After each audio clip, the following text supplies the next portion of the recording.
Pour mieux avancer dans notre vidéo, on va utiliser le verbe to play. En nous accordant aux vidéos précédentes concernant le spelling rule, on va rester dans le cadre des formes dont les règles d'orthographe nous permettent d'utiliser. Ça veut dire quoi? Ça veut dire qu'on va respecter, que ce soit les changements ou bien les ajustements de lettres dans la troisième personne du singulier, que ce soit la forme normale des autres personnes, comme le je, le I, le you, le we, and le de. On va continuer ça dans la même lancée. Donc, par exemple, ici, on a le verbe to play. C'est juste pour former de simples phrases. I play, you play, we play, they play. À ça, tu as remarqué que les verbes se conjuguent identiquement, du moins ne changent pas de forme. Dans ces personnes, dans les quatre personnes-ci, du moins les cinq personnes, si on exclut le I, qui est le jeu, que tout le monde connaît. Maintenant, lorsqu'on revient maintenant, toujours en se référant à la troisième personne du singulier, qui change de forme, soit il y a le Y qui est modifié en I, soit il y a le I, le IS qui s'ajoute, entre or IS, ça signifie ES, parce que nous sommes en anglais. Pour rester dans le cadre, on va toujours utiliser des termes de la même sorte. He plays, sans oublier qu'il y a toujours le S. He plays, it plays. Ceci-là représente la forme positive, l'utilisation du présent simple. Mais aussi, tu diras peut-être sont des phrases simples, très simples, parce que là, tu as juste sujet et verbe. Tu peux aussi ajouter un complément comme peut-être I play football, you play football, we play basketball, they play handball. Donc, ça dépend de toi. It depends on you. Maintenant, ici, on revient sur le he. He plays rugby. He plays box. It plays football. Maybe le it, là, est souvent utilisé pour les choses en anglais. Donc, c'est pour ça qu'il est un peu difficile de l'utiliser avec un verbe comme ça, pour donner un sens concret à l'explication. Maintenant, allons maintenant sur la forme négative. Tu auras remarqué que la forme négative, il y a le verbe to do qui s'ajoute. Le verbe to do. Et lorsque le verbe to do s'ajoute, tu es obligé de mettre maintenant la négation ici là, qui est le not. Lorsque la négation en elle-même elle est mise, tu utilises maintenant l'infinitif du verbe play. Tu n'as plus besoin d'ajouter le to, comme ici. Tu mets l'infinitif du verbe play. Ça te fait do not play. I do not play football.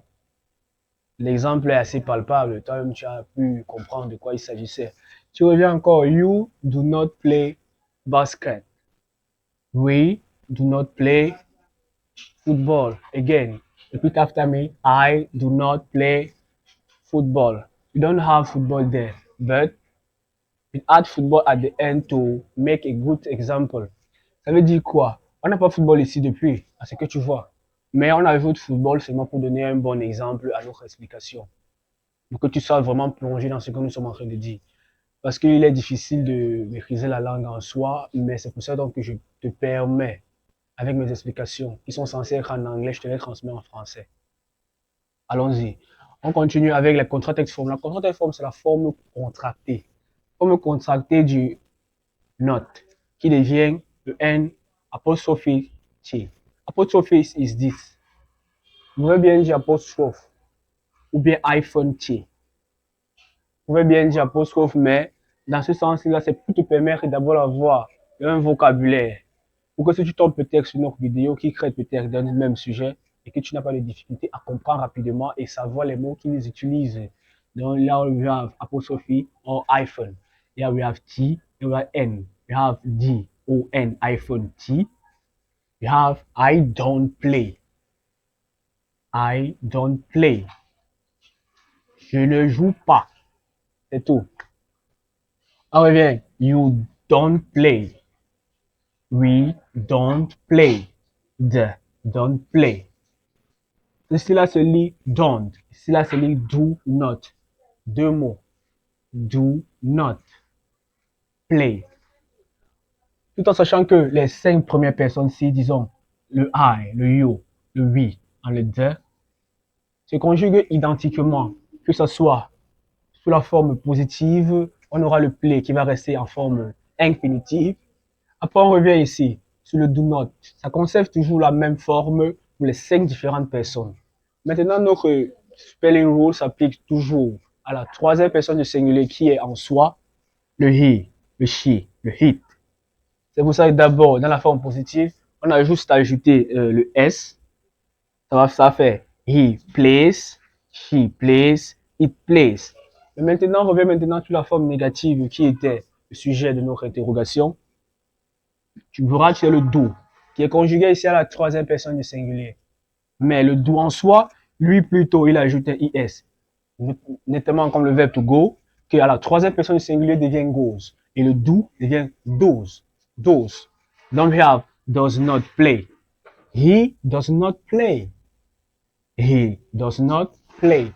Repeat after me. He does not play. It's too easy. We have le she. Le she, tu sais, en signification, le she veut dire elle en français. Elle, elle, il, he, c'est il, she, c'est elle. On ira. She does not play. Contracted form, doesn't, doesn't, doesn't play. He doesn't play. He doesn't play. Le contracted form, là, je dois te rappeler que le contracted form, c'est la forme contractée de l'expression longue qui est celle-ci. Does not play. Does not play, doesn't play. La différence est que le not ici est transformé en N apostrophe T or N hyphen T. Allons maintenant sur la troisième partie de notre cours. La question, la forme question. Do you like this song? Tu dois remarquer que lorsque pour utiliser le présent simple de l'indicatif, c'est une forme question, on va d'abord utiliser le verbe l'auxiliaire to do. Donc le verbe to do intervient dans la forme négative et deux dans la forme question. Disons interrogative sentence. Lorsque tu as le interrogative sentence de la phrase peut-être affirmative, ce que ça te donne, c'est quoi? Tu mets d'abord le do en avant. Do you like this song? Do you like this song? Le verbe ici, c'est le verbe to like. Mais comme nous sommes dans le présent simple, la forme interrogative utilise plutôt le do. C'est-à-dire que tu auras le do you like this song? Après maintenant, tu vois, le do you like this song, ça réfère aux 5 personnes C. Tu pouvais changer le do en mettant do I like this song? Or do we like this song? And also, do they like this song? J'espère que jusqu'ici tu arrives à suivre. On y va. On retourne maintenant sur la troisième personne du singulier qui est en soi le she. Ici, on a utilisé juste le she, mais nous notamment, ça réfère à la même chose. Que ce soit le he ou bien le it qui sera ici, nous allons faire face à la même situation. Ici, on a d'abord mis le do comme premier mot, autant pour moi. Ici, on a mis le does comme premier mot aussi. Ça fait does she cook well? Does she cook well? Tu peux constater que les verbes ici là sont restés à la forme infinitive, mais en excluant le tout. Les verbes sont restés à la forme infinitive. C'est le verbe to do qui est conjugué en respectant la personne suivante. Does she cook well? On revient encore ici là pour te rappeler encore plus dans quoi nous allons avec le do. Do we have chance? Avons-nous de la chance? Do we have chance? Avons-nous de la chance? J'espère que tu vas continuer avec notre vidéo sur des short answers with the present simple. Short answer avec le présent simple, tout simplement. Des questions simples avec de short answer. La short answer ici là, c'est plutôt vu comme une réponse que tu donnes à la hâte. À la hâte, tout en respectant les règles de grammaire de la langue. Allons-y. Here we have, do you need help? Do you need help?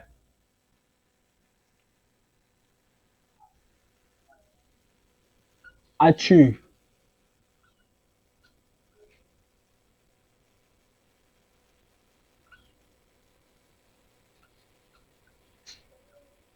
Besoin d'aide.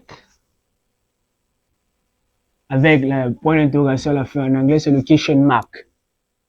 Et à ça, en anglais, on répond Yes, I do. Yes, I do. Et tu auras remarqué que on est toujours resté dans le même critère, ce dont qui est celui de savoir qu'en anglais, lorsqu'on veut utiliser le présent simple pour une question, on pense toujours à notre bien-aimé auxiliaire do. L'auxiliaire du verbe to do. Le verbe to do. Il intervient soit pour poser une question et soit pour affirmer, pour présenter une négation. Allons-y. No, I don't. I don't. On se rappelle tous que le I don't là, c'est l'abréviation, c'est la contracted form. Le do not, qui veut toujours dire don't. On peut aussi dire I do not. On revient, on continue avec notre deuxième phrase. One, two. Does she speak Spanish? Does she speak Spanish? Parle-t-elle espagnol? Parle-t-elle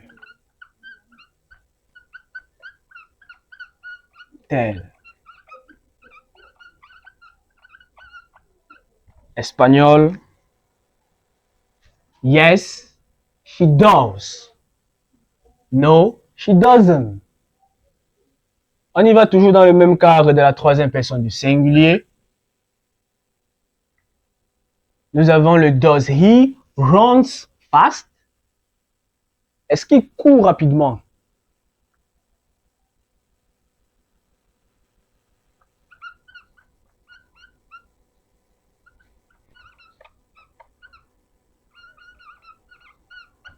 Court.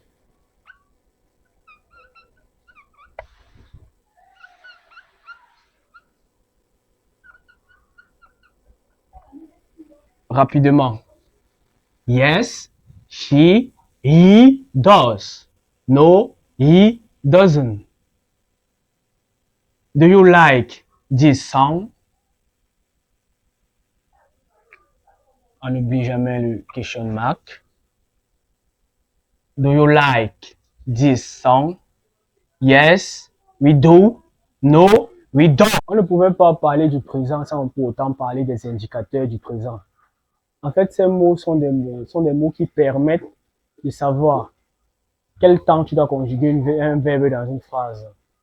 D'où le terme indicateur, ou encore mieux, pour avoir le bon anglais, signal words. This word tell you what tense you have to use. This word tell you what tense you have to use. Signal words. For the present simple, we have adverb of frequency. Les adverbes de référence pour parler dans un sens plus concret et pour appuyer du fait que le présent simple se base sur des faits pertinents, des situations permanentes et des faits vrais. C'est donc pour ça qu'on utilise le présent simple pour parler de la routine, situation permanente, des faits et des fréquences, des récurrences, des choses qui se reproduisent, mais d'une façon constante et fréquemment. D'où adverb of frequency. Parmi les adverbes of frequency, on pourra avoir le always. Always, ici, ce qui signifie toujours.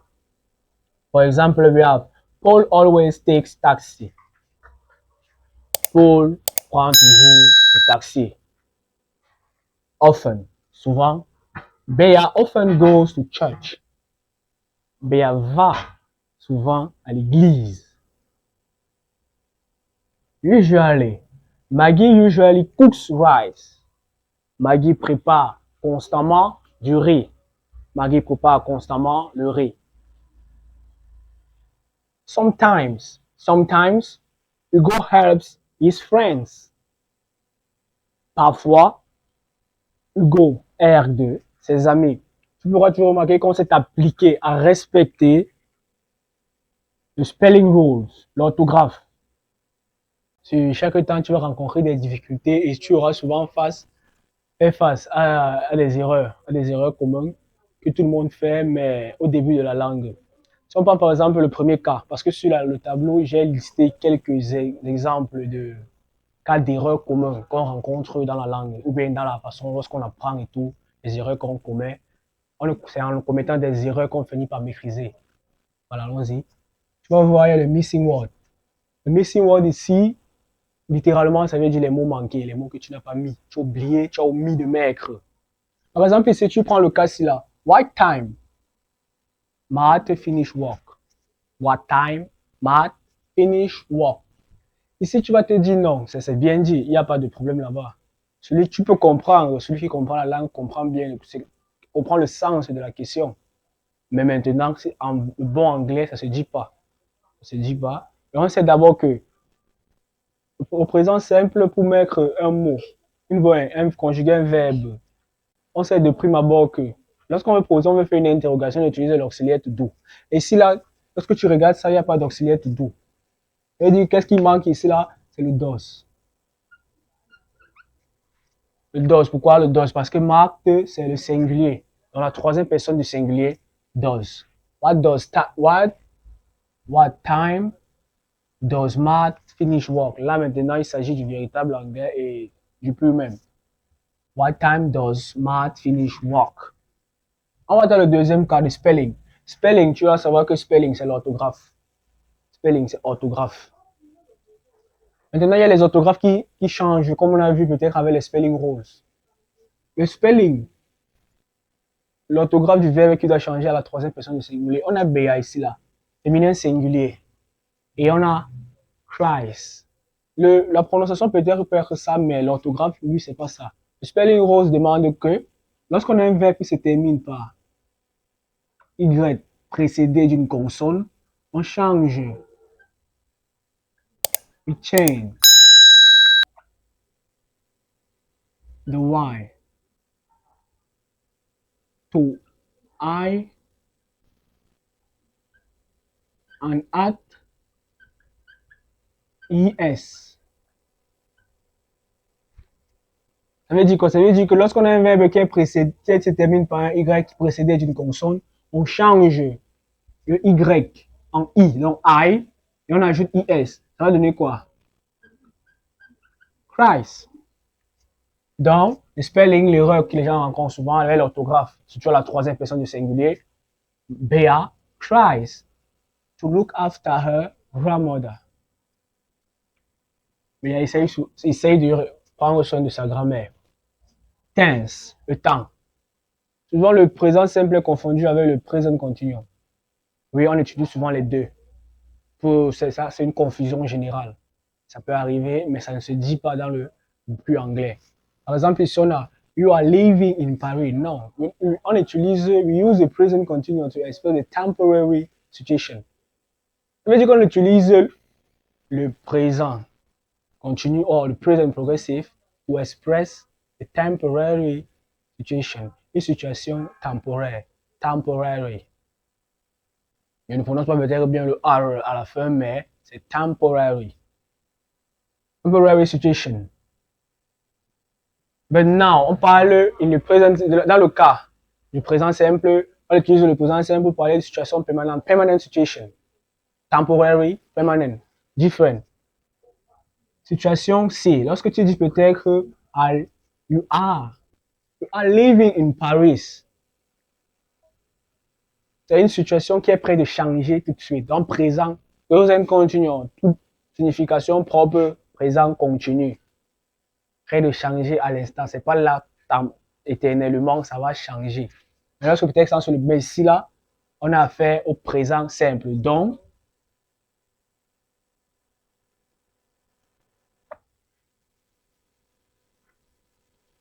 live in Paris.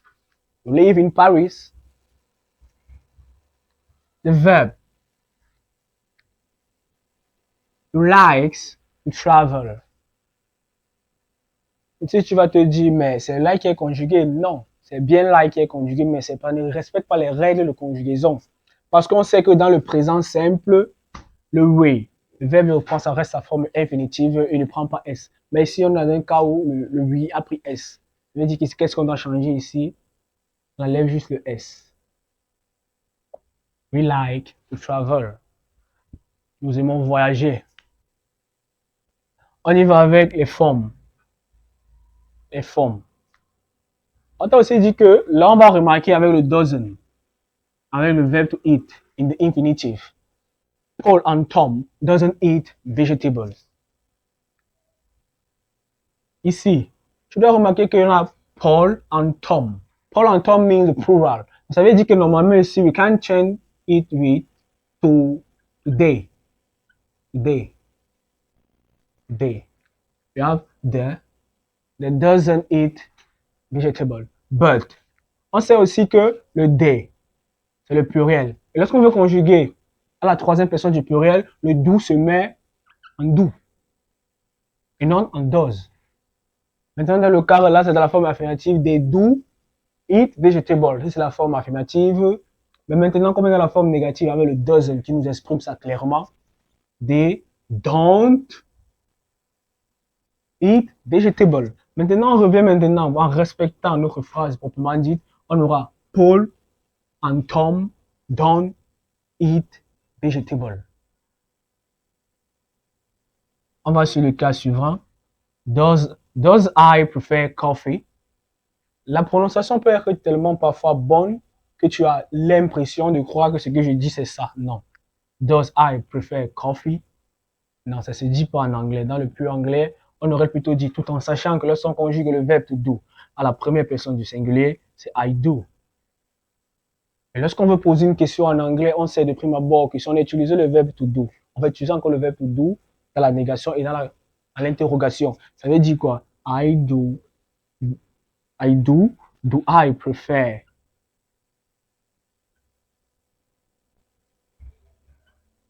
Coffee? Et c'est comme ça qu'on pose les questions. Ni notre vidéo sans pour autant parler des cas pratiques, bien sans pour autant faire un cas pratique pour illustrer réellement ce qu'on a appris et pour connaître à quel niveau nous sommes dans l'avancement de la vidéo. Allons-y. Sans plus tarder, on a quelques essais au tableau. On a des positifs en negation. Je suis refaire à des phrases positives. Et ici maintenant, la consigne voudrait quoi? I cook, she. Ici, c'est de faire, comme ici on a le I cook, ça veut dire forcément on va conjuguer le même verbe to cook à la troisième personne du singulier. Et tout en respectant le spelling rules, on aura le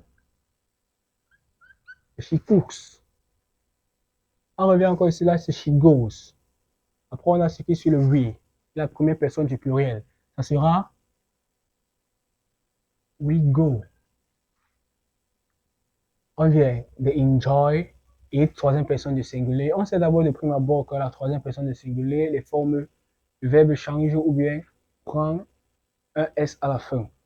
Ici, on a le verbe to enjoy qui fait partie des verbes qui prennent juste S, c'est terminant par une voyelle précédée de Y, prennent juste S à la fin et ne changent pas totalement, qui renvoie à it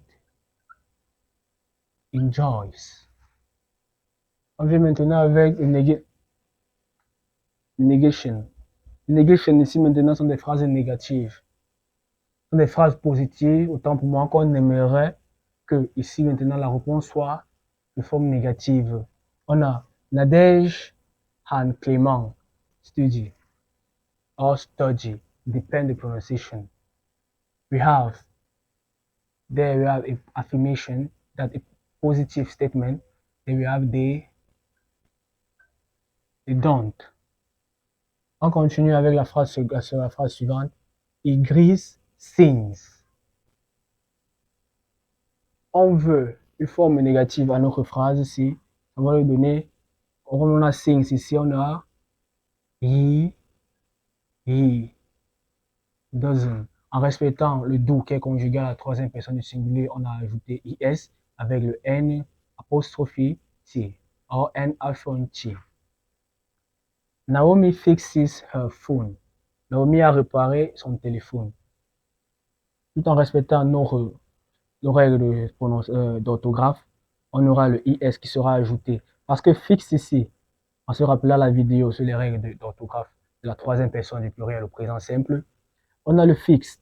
X ici, c'est un verbe qui se termine par X. On sait que les verbes qui se terminent par X prennent IS à la troisième personne singulière. IS, tout en se référant du fait que E en anglais c'est I et S en anglais c'est S, tout comme en français.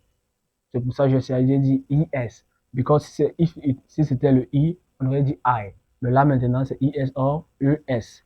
Fixes. Phone. Phone. Donc maintenant, comme on a essayé, c'est une phrase positive. On aura donc maintenant une réponse négative avec le she. She d'abord parce que c'est féminin.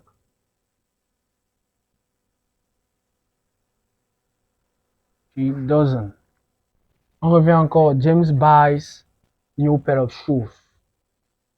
James a acheté une nouvelle paire de chaussures. On revient ici, on va ajouter quoi? On va plutôt mettre encore. On met le he, troisième personne du singulier. On ajoute notre doesn't. Au début de notre vidéo, il était question pour nous de parler comment utiliser le présent simple. Mais maintenant, tout au long de la vidéo, on a vu plusieurs caractéristiques du présent simple, comment l'accorder avec les mots qui déterminent ce que c'est qu'un présent simple.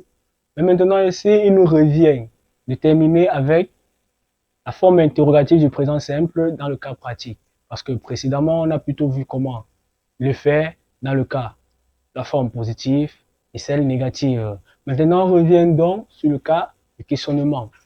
Au tableau, nous avons des phrases qui doivent être retournées sous forme de questions. On y va. On a Theo wants to buy a new car. Theo veut acheter une nouvelle voiture. Ceci revient à dire quoi? On sait déjà que lorsque on veut poser une interrogation avec le présent simple, on utilise l'auxiliaire do. L'auxiliaire to do ici est certes utilisé, mais il doit respecter le temps et aussi la personne à laquelle le verbe est conjugué.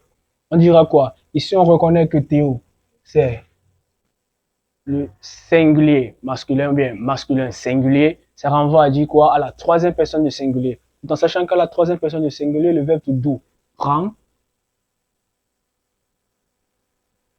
ES.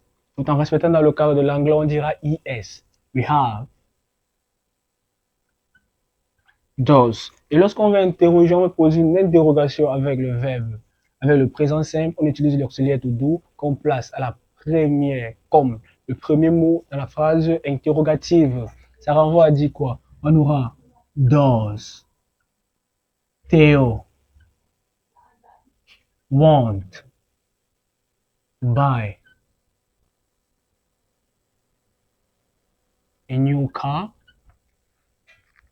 Ici maintenant, tu peux constater avec moi que le verbe to want ne prend plus S. Cela renvoie à dire quoi? Le verbe to do étant conjugué à la troisième personne du singulier, le verbe want reste à la forme infinitive tout en respectant le sens de la phrase. Et sans oublier qu'à la fin de chaque phrase interrogative, il y a une question mark, point d'interrogation.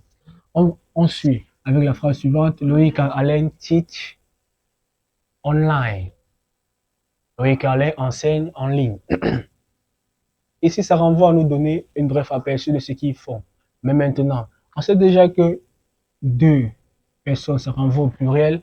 Et le pronom qui détermine le pluriel, le pronom personnel qui détermine le pluriel, c'est sans plus à dire le pronom de de. Le de étant placé, on sait le verbe to teach est conjugué à la troisième personne du pluriel. Ça veut dire qu'on va conjuguer le verbe to do à la troisième personne du pluriel, donc do. Une phrase commence toujours par la lettre majuscule, capital état. Do they teach online? Règle de grammaire, question mark. at the end of the sentence. Junior travels to Canada. Junior travels to Canada. Ça renvoie à dire quoi que Junior voyage pour le Canada. Mais maintenant ici, ce qui nous intéresse, c'est de pouvoir conjuguer le verbe to do à la troisième personne du singulier. On connaît déjà la forme. Ça renvoie does. On peut toujours mettre Junior or can put he because he renvoie à la troisième personne du singulier. Même local, pareil pour Théo. On y va. Does he travel? Maintenant, les people travels. On dit travel because on a déjà conjugué le verbe to do à la troisième personne du singulier qui est does. En ici, on garde le verbe to travel à la forme infinitive et on complète la suite de notre phrase. Donc, Canada. Canada, et non Canada, Canada.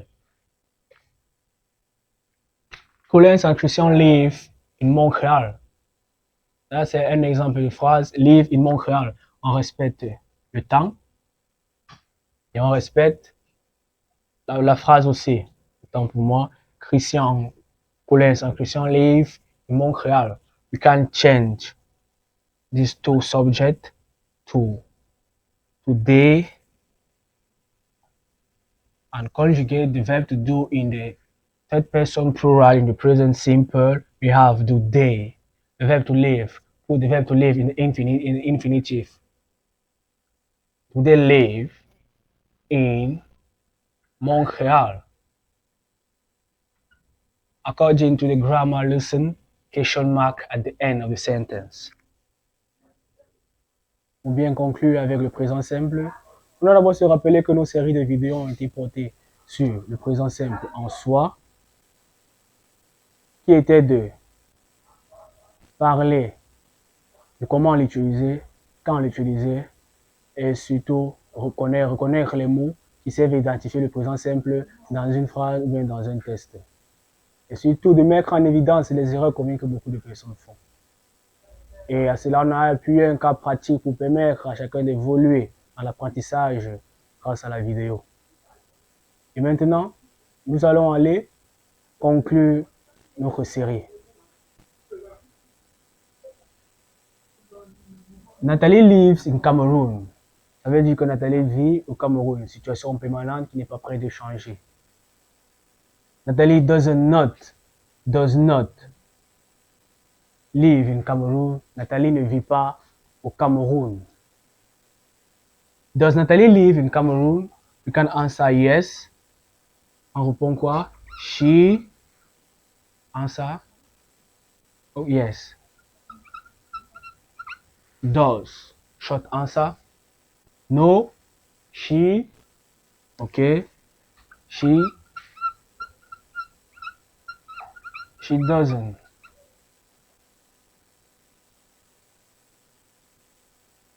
La conclusion a peut-être été brève, mais maintenant il revient à toi de t'interroger toi-même, de travailler sur toi pour essayer de maîtriser ce que c'est que le présent simple. C'est un verbe qui intervient dans beaucoup de cas. Ça permet d'exprimer une situation permanente, des faits de la société, des faits divers et des faits récurrents ou bien fréquencés, comme on a dit dans la première vidéo. Maintenant, en t'accordant sur la troisième personne du singulier, il te sera plus facile de reconnaître quel verbe change le Y en IES, ou bien quel verbe garde son Y et prend juste S, ou encore quel verbe à la fin on ajoute ES. Et grâce à ça, tu pourras avoir une maîtrise du présent grâce à cette vidéo et continuer à bénéficier de nos différents enseignements si tu t'abonnes et tu likes cette vidéo. Merci d'avoir regardé et surtout merci d'avoir cliqué. On se retrouve sur une prochaine vidéo.